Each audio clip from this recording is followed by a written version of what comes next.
This is for Year 12 Specialist. It comes out of MAV 2020 Exam 2, question number 6, part C3 and D.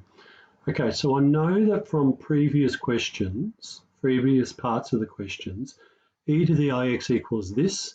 So e to the I theta would equal cos of theta plus I sine of theta, putting theta wherever x was, and that's the same as chis of theta.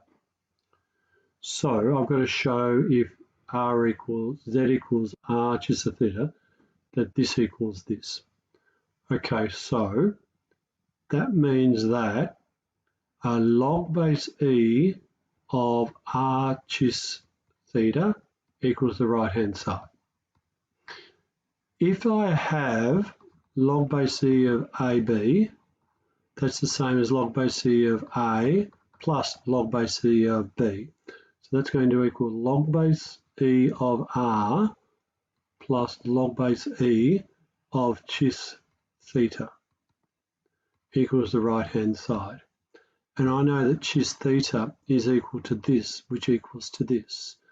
Therefore, that's log base e of e to the I theta, which means log base e of r plus I theta is what I had to show.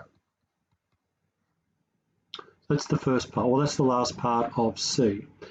In D, we're going to hence show this.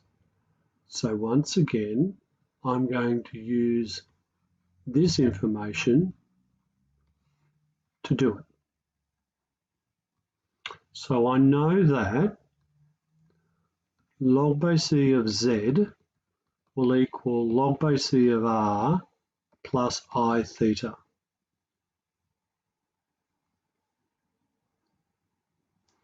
So the inverse sine of p will equal I log base e of ip plus the square root of 1 minus p squared, and that comes from way back earlier. Therefore, the inverse sine of 1, that is when p equals 1, will be negative I log base e of I plus the square root of 0, which is minus I log base e of I. So if I is what z is, then I is here. And that's the same as I equaling 1 chis of pi on 2,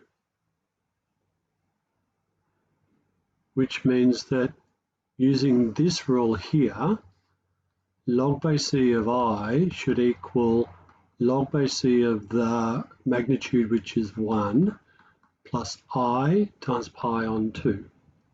So I've got minus I times, instead of this, I'm going to put this there instead, which is 0 plus I pi on 2, which is I pi on 2,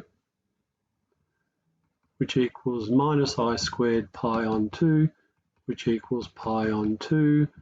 And I've just shown that the inverse sine of 1 is equal to pi on 2 by using this and this from previous parts of the questions.